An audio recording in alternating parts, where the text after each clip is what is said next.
پھر میرا شوہر تک بھی میں پہنچ گئی, مجھے مدینہ الرسول بھی نصیب ہوا. 1 سال میں نے صبر کیا تھا, رب نے مجھے مستقل مدینے کا ٹھکانہ عطا فرما دیا. لیکن جو بندہ صبر ہی نہ کر پائے, جو صبر ہی نہ, جو کہ جی بڑی دور سے آیا ہوں, بڑی دیر ہو گئی, بڑا ٹائم ہو گیا, کب جا کے مسئلہ حل ہوگا, وہ جو آپ نے بتایا تھا وہ تعویذ کب اثر کرے گا, وہ دعا کب قبول ہوگی, وہ فلانا معاملہ کب, بھئی یہ ڈیٹ تو آپ کو رب رسول ہی دے سکتے ہیں. بندہ تو کوئی اطلاع ہی دے گا, پیغام ہی دے گا, دعا ہی کرے گا. اگر زندگی میں حوصلہ ہی نہیں ہوگا, اگر آپ کو یہ قرار ہی نہیں آئے گا, ٹھہرنا ہی نہیں آئے گا کسی میدان میں. دیکھیں کچھ ایسی اذیتیں ہوتی ہیں جو اذیت ناک ہوتی ہیں, لیکن اگر غلامی میں آ جائے نا آپ تو وہ اذیت ناک نہیں ہوتی, اس چبھن میں مزہ آنے لگتا ہے. کئی درد بھی مزیدار ہوتے ہیں, کئی درد بھی, کبھی زخم ٹھیک ہونے پہ آ جائے نا تو اسے چھیڑو تو مزہ آتا ہے, اس لیے کہ کچھ درد بھی مزیدار ہوتے ہیں. آتش سے کسی نے کہا تو روتا بڑا ہے, اس نے کہا محبوب کی یاد میں تڑپتا ہوں, ابھی تو ایک دل ہے, میرے تو خواہش تھی کبھی 2 ہوتے نا تو صحیح کر کے تڑپتا. رب نے دل ایک بنایا, کہتا وہ مزہ دیا ہے تڑپنے کہ میری آرزو ہے یا رب میرے دونوں پہلوؤں میں دل بے قرار ہوتا. درد میں بھی مزہ ہے, پر شرط یہ ہے کہ لوگ درد میں بھی جینا سیکھیں. ہم نہ آرام میں جینا چاہتے ہیں, پنکھے کے نیچے جینا چاہتے ہیں. کاش کہ ہمیں صحرا میں بھی نیند کا مزہ لینے کا طریقہ آئے, پھر زندگی کے سارے راستے آسان ہیں, پھر اقرار بھی مشکل نہیں. لیکن چونکہ حوصلہ نہیں, صبر نہیں, وہ والا قرار نہیں جو ایک مسلمان سے رب رسول کا مطالبہ ہے. حدیبیہ کے موقع پہ نا نبی پاک صلی اللہ علیہ وسلم نے جو شرطیں کافروں کے ساتھ طے کی تھی نا, حضور نے نور بصیرت سے کی تھی نا, تو انہی شرطوں نے پھر فتح کے باب کھول دیے. ان فتحنا لک فتحا مبینا. ایک شرط یہ تھی کہ اگر کوئی مسلمان مدینے سے مکے آئے گا تو مکے والے واپس نہیں کریں گے, رکھ لیں گے. پھر غور کریں, کوئی مسلمان اگر مدینے سے مکے آئے گا تو مکے والے واپس نہیں کریں گے, اور اگر کوئی بندہ مسلمان اپنے آقا کی مرضی کے بغیر مسلمان ہو جائے اور وہاں سے وہ مدینے آئے گا تو حضور پناہ نہیں دیں گے. تو میرے بھائی, محبوب کی طرف سے آنے والا نہ صرف سوکھ ہی نہیں قبول کرنا چاہیے, دکھ بھی قبول کرنا چاہیے, دکھ بھی قبول کرنا چاہیے. ہمارا یہ مسئلہ ہے کہ ہم نہ میٹھی میٹھی کے قائل ہیں, کڑوی کڑوی کے قائل نہیں. اگر وہ کبھی دکھ دے نا تو محبوب کا دکھ بھی سکھ سمجھ کے قبول کرو. ہاں اس کی طرف سے کانٹا ہے کبھی تو اسے پھول سمجھ کے قبول کرو, وہ چبھے گا نہیں, انشاءاللہ مزہ ہی دے گا, وہ قبول تو کرو نا. تو اب حضرت ابو بصیر رضی اللہ تعالیٰ عنہ ایک صحابی تھے, ایک تو حضرت ابو جندل رضی اللہ تعالیٰ عنہ تھے نا, تو وہ تو حدیبیہ میں آ گئے. حضور مجھے لے جائیں, تو نبی پاک نے فرمایا میں نے وعدہ کر لیا ہے, ان کو بھی حضور نے واپس بھیج دیا. اور یہ بیچارے نا اپنے آقا کی جیل توڑ کے مکے سے بھاگ کے مدینے آئے. یا رسول اللہ مجھے قبول کر لے, میں بھاگ آیا ہوں, وہ بڑا ظلم کرتے ہیں, مارتے ہیں, تکلیف دیتے ہیں. وہ آئے تو ادھر سے نا اس کے مالک نے 1-2 بندے بھی بھیج دیے رکا دے کے کہ یا رسول اللہ آپ کا تو وعدہ تھا کہ آپ بندہ رکھیں گے نہیں. یہ آئے اور رکا بھی آ گیا. اب ذرا منظر کو سمجھیں. ہمارا تو یہ مسئلہ ہے کہ کہتے ہیں کہ میری 99 باتیں مانی ہیں, ایک نہیں مانی, لہذا میرا تعلق ہی کوئی نہیں. لیکن یہاں کیا کیفیت ہے, بندہ رو رہا ہے, تڑپ رہا ہے, حضور میں مار سے بچتا ہوا آیا ہوں, جیل توڑ کے آیا ہوں, مجھے قبول کر لیں. ادھر رکا آ گیا کہ آپ کا وعدہ تھا رکھیں گے نہیں. اب یہ کتنا مشکل مسئلہ ہے, لیکن رسول پاک علیہ السلام نے فرمایا ابو بصیر میں نے وعدہ کیا یار تجھے واپس جانا پڑے گا. ہوئے ہوئے ہوئے. لوگ تو کہتے ہیں نا کہ وہ پیر صاحب نے کہا تھا تو میرا کام نہیں ہوا, لہذا میری بیعت ہی گئی, چھٹی ہو گئی. ماحول ہی بڑا عجیب ہے. حضور نے فرمایا واپس جا, لیکن جے کر یار دے نام دا ملے مینا. پھر انہوں چولی پا لئیے مینے نو, پنجے سٹیے نا. جے کر یار دے نام دا, سامنے والے نے تانا سمجھ کے دیا تھا, پر یار کے نام کا تھا نا. اس نے کہا لا صحیح, سونے کے نام کا ہے نا. تانا ہوا تو کیا ہوا. جے کر یار دے نام دا ملے مینا, انہوں چولی پا لئیے پنجے سٹیے نا. تے جے کر یار دے نام دی ملے سولی, پھر جھوٹا جھوٹ لئیے تے پیچھے ہٹیے نا. جھوٹا جھوٹ لئیے. اب لکھنے والے کا بھی اپنا انداز ہے نا، کہتے ہیں یہ بھی میرے لیے جھولا ہی ہے، یہ بھی آرام کی جگہ ہی ہے، جھوٹا جھوٹ لئیے تے پیچھا ہٹیے نا۔ حضرت ابو بصیر رضی اللہ تعالیٰ عنہ سے حضور نے فرمایا واپس جانا ہے، کہ سونے ٹھیک ہے، کوئی شکوہ نہیں، کوئی گلہ نہیں، یہ بھی میرے محبوب کا حکم ہی ہے۔ اور کیا بات ہے، میرے نبی وعدوں کے پکے ہیں، کیا بات ہے، حضور نے جو کہا کر کے دکھایا۔ کہتے ہیں میں واپس جا رہا تھا، ایک دو بندے ساتھ تھے، جب مدینے کی حد گزر گئی نا، حضور نے تو کہا تھا نا مدینے میں پناہ نہیں دینی، تو میں نے اس سے کہا یار تلوار بڑی سونی ہے، ذرا دکھانا۔ اس نے دکھائی تو ایک کی میں نے گردن کاٹ دی، دوسرا ویسے ہی بھاگ گیا، اور بھاگ کے حضور کے پاس آیا، جی اس نے تو مار دیا۔ تو سرکار فرمانے لگے میں نے تو وعدہ پورا کیا تھا نا، تم سے نہیں سنبھالا گیا تو معاملہ تمہارا ہے۔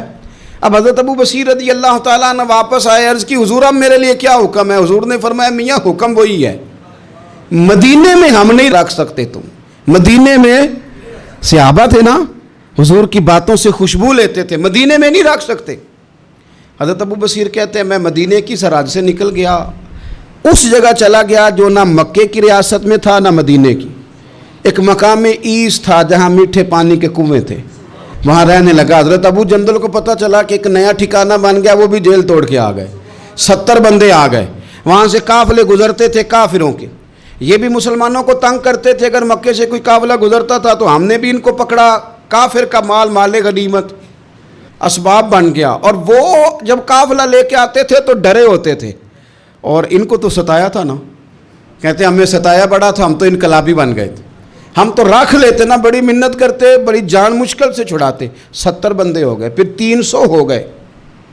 تب وہ بصیر کہتے ہیں دنیا مدینے جاتی تھی لیکن ہم تڑپتے تھے، ہم تڑپتے تھے، روت لنگ گئی ہے پھر باہر آندی تے اج چٹھیاں مدینے آئیاں نہیں، ہم تڑپتے تھے کہ یار کوئی موقع ملے، روز رات کو روتے تڑپتے۔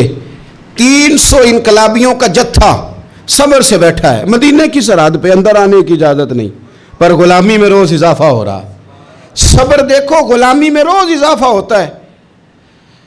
تنگ آ گئے کافر، پہلے بڑی ڈینگیں مارتے تھے کہ دیکھو ہم نے کیسی شرط منوائی ہے، کیسی شرط منوائی ہے کہ ان کا بندہ آئے گا تو ہم واپس نہیں کریں گے، ہمارا جائے گا تو انہیں کرنا پڑے گا۔ پھر اتنے تنگ آئے کہ خود آ کے کہنے لگے حضور مہربانی کریں یہ شرط تو ختم کرے نا، اور ان 300 کو تو مدینے بلائیں، مہربانی فرمائیں۔ حضور بڑے خوش ہوئے، آج غلاموں کے نام پیغام لکھا، غلاموں کے نام پیغام لکھا، چٹھی لکھی حضور نے۔ چٹھی کس چیز کی لکھی؟ آ جاؤ یار مدینے آ جاؤ، چٹھی آئی مدینے آنے کے لیے، حضرت ابو بصیر کے نام چٹھی گئی، آ جا یار مدینے، آ جا تیرے نام پیغام سب لائی ہے سرکار نبی سے، اور آیا ہے بلاوا مجھے دربار نبی سے۔ پیغام آیا۔ حضرت ابو بصیر اتنے بیمار تھے کہ نزع کا عالم تھا، لیکن اس عالم میں بھی انتظار تھا۔ اس آخری ویلے اکھیاں میریاں رات تکنائے تیرا تے سجنا کچھ بھی نہیں جانا، یہ پا جاویں ایک پھیرا تے سر میرے تے آن کھلویں تے پھر پردہ رہ جائی میرا، سوکھا نکلے صاحب ظہوری یہ ویخ لوے مکھ تیرا۔ حضرت ابو بصیر کو نا وہ رکا گیا، حضور کی چٹھی گئی تو یوں چٹھی پڑی، حضور نے فرمایا آ جانا، رستہ کھل گیا ہے، تو آ جا، کھل گیا رستہ۔ دعا فرماؤ مدینے کے رستے کھل جائیں، کرو نا یار دعا مدینے کے رستے کھل جائیں۔ کچھ ایسے ہیں جنہوں نے سارے دکھ سنانے ہی مدینے جا کے ہوتے، کچھ لوگ ایسے ہیں جن کے دل اور کلیجے پھٹنے کو آ گئے، دعا کرو رستے کھل جائیں۔ حضور نے فرمایا آ جا تیرا راہ کھل گیا۔ حضرت ابو جندل کہتے ہیں میں سرانے کھڑا تھا، حضرت ابو بصیر کے خط پڑھا، مسکرائے، اشارے سے کہنے لگے کہ دیکھ میرے نبی کا خط ہے، حضور کی چٹھی میرے نام آئی ہے پڑھنا۔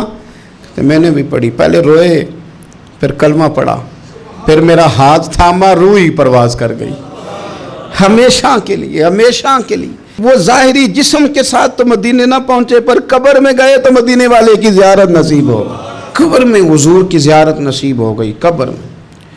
حضرت ابو جندل کہتا ہے میں نے جنازہ پڑھا، اور اسی مقام پہ جہاں انہوں نے انتظار کیا تھا نا، وہ مقام میں انتظار ان کا مزار بنا، مزار کے ساتھ مسجد بنی، مسجد کا نام مسجد ابو بصیر رکھا گیا۔ انہوں نے اس انتظار میں جان دے دی، پر صبر کیا، شکوہ نہیں کیا۔ یارو اتنی شکایتیں، اتنے شکوے۔ ایک بات میرا اور کرنے کو دل کر رہا ہے۔ ایک صحابی تھے حضرت عاصم بن ثابت رضی اللہ تعالیٰ عنہ، جنگ احد میں نا حضور کے ہاتھ پہ موت کی بیعت کی، جنگ احد میں بیعت کی، سونیا تیرے نام پہ مرنا، ڈٹ کے لڑے۔ سلافہ بن سعد کے 2 بیٹے بدر میں قتل کیے انہوں نے۔ اس نے قسم کھائی کہ معاذ اللہ میں ان کا سر منگا کے تو ان کی کھوپڑی میں شراب پیوں گی۔ سلافہ بن سعد نے یہ قسم کھائی کہ میرے 2 بیٹے قتل کیے ہیں، میں ان کی کھوپڑی میں شراب پیوں گی معاذ اللہ۔ ایک قبیلہ غزیل تھا، انہوں نے احد کے بعد حضور سے کہا کچھ قاری ہمیں دے دیں، ہم نے قرآن سیکھنا ہے۔ تو نبی پاک نے کچھ بندے بھیجے، تو عاصم بن ثابت کو بھی بھیجا، لیکن انہوں نے دھوکہ کیا، وہاں جا کے ان کو گرفتار کر لیا۔ جب گرفتار کر کے مکے والوں کے ہاتھ بیچنے لگے تو حضرت عاصم بن ثابت نے تلوار نکال لی، فرمانے لگے میں کافر کا قیدی ہو کے جینے سے بہتر ہے شہادت کی موت مر جاؤں۔ کافروں کا قیدی لڑے اور فرمانے لگے میرے کمان میں تیر باقی ہے، میں لڑوں گا، اور اتنا لڑوں گا کہ تمہیں پتہ چلے گا مجھے لڑنا آتا ہے۔ اور فرمایا میں صبر کروں گا اور صبر کر کے دکھاؤں گا، میں ڈٹوں گا اور تمہیں ڈٹ کے۔ اکیلا بندہ میدان میں ڈٹ گیا، اکیلا۔ جب تیر ختم ہو گئے تو پھر نیزہ نکال لیا۔ یہ بات آپ کو اس لیے سمجھا رہا ہوں کہ کچھ لوگ کہتے ہیں جی میں اکیلا کیا کروں، تو یہ آخر میں یاد رکھیں کہ صبر آپ نے کرنا ہے چاہے اکیلے بھی رہ جائیں، حوصلہ کرنا ہے چاہے اکیلے بھی رہ جائیں۔ اکیلے لڑے، تیر ختم ہو گئے تو نیزہ نکال لیا، خوب لڑے۔ اب اس نے قسم کھائی تھی کہ میں نے ان کی کھوپڑی پہ معاذ اللہ کھوپڑی منگانی ہے، سر منگانا ہے، اور یہ جو لے جا رہے تھے دھوکے کے ساتھ یہ بھی بیچنے لے جا رہے تھے۔ تو جب تھک گئے نا اور چاروں جانب سے جسم میں تیر پہ وسط ہو گئے تو دعا مانگی، اکیلا بندہ اور صبر کا مقام، دعا مانگی، کہا اے اللہ میں نے آخری دم تک تیرے دین کی حفاظت کی ہے، اب تو میرے جسم کی حفاظت کرنا، ان کے ہتھے نہ چڑھ جائے میرا جسم۔ حضرت عاصم بن ثابت رضی اللہ تعالیٰ عنہ شہید ہو گئے۔ کافر قریب گئے جسم پکڑنے کے لیے، گرفتار کرنے کے لیے، سر کاٹنے کے لیے، تو شہد کی مکھیاں آ گئیں، پورے جسم پہ قبضہ کر لیا۔ قریب جاتے تو مکھیاں لڑتی، کہنے لگے پیچھے ہٹ جاؤ، شام ہوگی نا تو اڑ جائیں گی، پھر ہم سر کاٹ لیں گے۔ شام تک چاروں جانے بیٹھے رہے، نہ کوئی ہوا آئی، نہ کوئی بادل برسا، نہ کوئی طوفان آیا۔ شام کو انہوں نے اٹھانا تھا، ایک ریلا آیا پانی کا، اور جناب عاصم بن ثابت کی لاش مبارک کو بہا کے لے گیا۔ میرے رب نے اس میدان میں بھی یہ بتلایا کہ جو صبر کرے نا رب اس کے جسم